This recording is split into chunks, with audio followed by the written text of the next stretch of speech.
नमस्कार दोस्तों, बाबा साहब पीसीजी न्यूज में आज हमारे बीच में ज्योतिषी राहुल भारद्वाज जी बने हुए हैं। उनसे हम करेंगे बातचीत। और बातचीत जो करने का जो हमारा उद्देश्य है, भारत के युवा जिस तरह से चकाचौंध भरी जिंदगी में भाग रहे हैं और भारत की जो संस्कृति है उससे को कहीं न कहीं वो अपनी नजरों से धूमिल कर रहे हैं।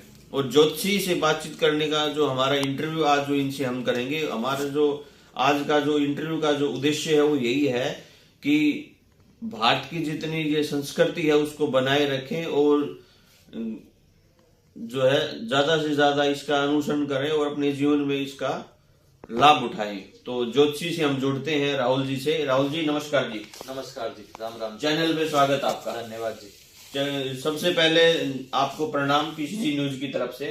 जय सिया राम। अपने एक बार गुरु जी का नाम बताइए।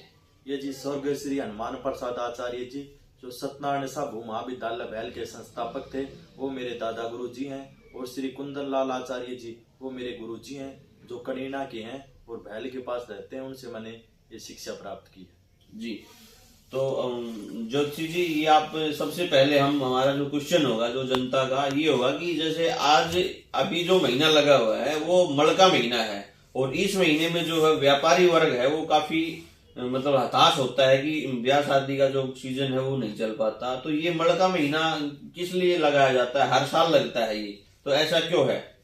ये जी ज्योतिष में 12 संक्रांतियां होती हैं जी, मतलब 12 राशियां होती हैं। और ये सूर्य देव भगवान एक एक महीना हर राशि पर गोचर करते रहते हैं। ये जब भी गुरु की राशि मतलब धनु और मीन राशि में गोचर करते हैं तो मड़ मास लग जाता, मतलब गुरु का बल कम हो जाता। और हिंदू धर्म में कोई भी मांगलिक कार्य करते हैं तो गुरु को बलवान होना जरूरी है। तो सूर्य का इन गुरु की राशि पे आने पर उसका बल कमजोर हो जाता, इसलिए जो भी धार्मिक अनुष्ठान पूजा पाठ मांगलिक कार्य हैं उन पर विराम लग जाता है, इसलिए ये मड़मास का महीना का। तो ज्योतिषी जी, आपकी नजर में ज्योतिषी क्या है? ज्योतिष वो होता है जी, जो ये जनता है तो ज्योतिष के पास जब ही जाती है जब वो समस्या से घिरी रहती है। तो असली ज्योतिषी वही होता है जो जनता को समस्याओं से बाहर निकाले जी, वही असली ज्योतिषी होता है जी। तो सर, एक जैसे पब्लिक का क्वेश्चन और होता है कि आप जैसे कैसे जज कर पाते हो कि कोई व्यक्ति है वो कब नौकरी लगेगा, कब उसकी शादी होगी, कब वो मकान बनाएगा, कब अपना व्यापार सुनिश्चित करेगा? तो आप इन सब चीजों को कैसे भविष्य के बारे में बताते हो? ये जी अपनी जो जन्म कुंडली होती है उसमें 12 भाव होते हैं और 12 भाव का अलग अलग स्वामी होता है।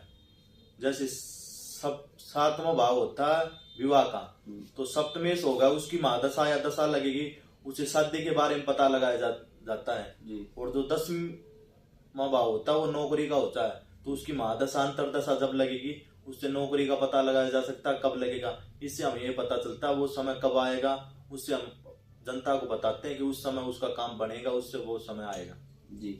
एक कई बार जैसे विवाह शादी होती है तो हम मुहूर्त देखने के लिए जाते हैं। शादी का मुहूर्त है, लड़का मांगलिक है, लड़की मांगलिक है, तो ये सब चीजें क्या है, इनके बारे में भी थोड़ा बताइए। ये मांगलिक दोष होता है जी कुंडली में जी। मांगलिक दोष का होता, मंगल वो ऊर्जा का ग्रह होता है जी। तो जिसकी कुंडली में मंगल 4, 8, 12 भाव में होगा तो मांगलिक होगा। और जिसमें ज्यादा ऊर्जा होगी, जो वो बिना ऊर्जा वाले के साथ रहेगा तो उनकी आपस में बनेगी नहीं जी। इसलिए मांगलिक का बिना मांगलिक के शादी करने पर ये अड़चन पैदा आती है जी। वो ज्योतिषी जी, एक बार एक सवाल और है, जैसे ग्रह 9 होते हैं, तो 9 ग्रह में सबसे जो ज्यादा ग्रह है, किस ग्रह की पूजा करनी चाहिए, किसको अपना इष्ट देवता मानना चाहिए, इसके बारे में थोड़ा बताइए। ये जी अपने जो जन्म कुंडली होती है उसमें 12 भाव होते हैं, ये बताया आपको जी। तो 12 भाव में अलग अलग भाव अलग अलग चीज का कारक होता है। जैसे पहला भाव लगन हो गया, वो खुद का हो गया।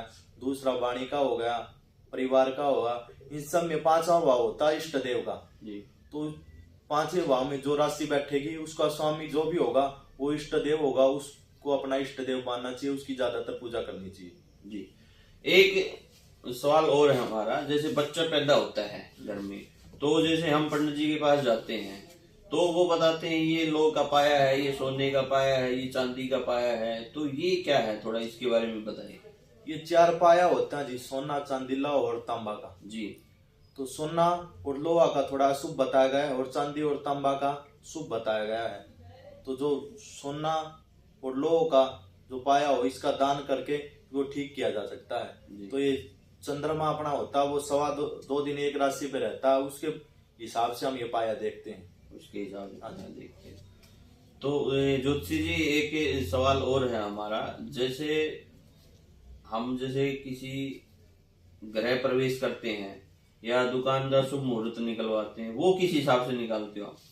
वो अगली जो यजमान होता है, जो जिसके नाम से कार्य कर रहे हैं, उसकी राशि के हिसाब से देखा जाता है जी। जो अपना चंद्रमा रहता है वो 4, 8 और 12वां भाव पे नहीं होना चाहिए।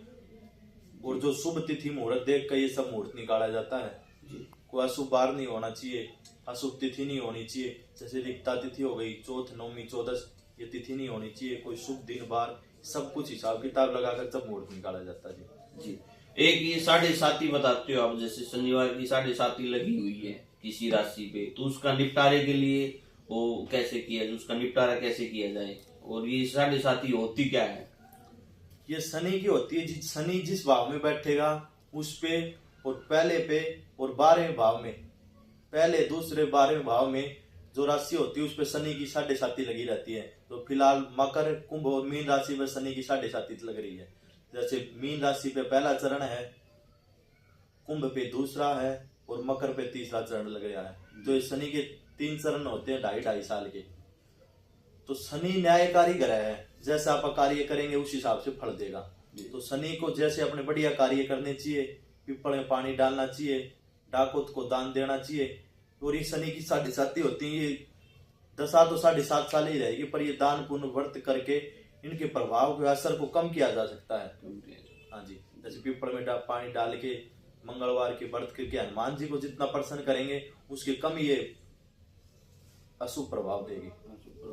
विद्यार्थी जीवन जो स्टडी करते हैं, पढ़ते हैं, उनका उनके जीवन में ज्योतिषी का क्या प्रभाव होता है, और वो किस तरह ज्योतिषी से प्रेरणा लेकर अपने जीवन में अनुसरण करें और जिस तरह के अशुभ कार्यों से बचा जा सके, तो विद्यार्थियों के लिए आप क्या कहना चाहोगे?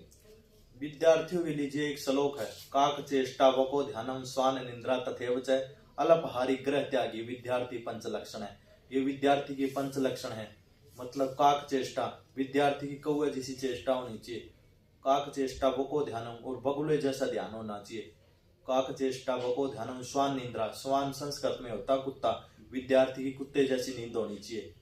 काक चेष्टा वको ध्यानम स्वान निंद्रा तथैव च अल्पहारी, और कम खाने वाला होना चाहिए। मतलब ये नहीं कि 2 रोटियां की भूख और 3 खाए, 2 रोटी की भूख हो 1 या 1.5 खाने की कोशिश करनी चाहिए। और ग्रह त्यागी रहना चाहिए, नहीं कि घर में ही पड़ा रहे, घर से ही मोह करे जी।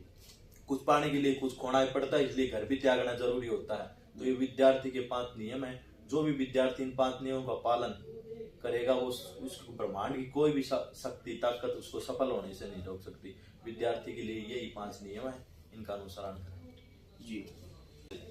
पूजा पाठ तो हर कोई व्यक्ति कर लेता है, लेकिन पंडित जी को ही क्यों बुलाया जाता है? ये जी एक श्लोक है, दैवाधीनम जगत सर्व मंत्राधीनम देवता तई मंत्रा विप्रम जानंती तस्मात ब्राह्मण देवता। इसका अर्थ है दैवाधीनम, ये जितना भी संसार है देवताओं के अधीन है, और ये देवता मंत्रों के अधीन है, और इन मंत्रों का लय स्वर उच्चारण ये ब्राह्मण ही अच्छी प्रकार से जानते हैं, इसलिए देवताओं को ब्राह्मण कहा जाता है। और जो ब्राह्मणी पूजा पाठ करते हैं वही फलीभूत होती है, इसलिए पूजा पाठ अनुष्ठान ये ब्राह्मणों से करवानी चाहिए जी। तो सर आपने बातचीत की, बहुत बहुत धन्यवाद। धन्यवाद जी आपका भी। ये आचार्य जी थे हमारे मध्य में, और हमने सभी जो पहलुओं पे बारी बारी बातचीत की। कोई भी क्वेश्चन आपका छूट गया हो तो आप कमेंट बॉक्स में अपनी राय आप अवश्य दे सकते हो, और जो सवाल है अपने आप कमेंट बॉक्स में डाल ले। इस वीडियो को आप शेयर करें, और खबर अच्छी लगी हो तो चैनल को सब्सक्राइब करें। मेरे सहयोगी कैमरामैन के साथ मैं जितेंद्र लखेरा, बहुत बहुत धन्यवाद। जय हिंद, जय भारत, जय हरियाणा।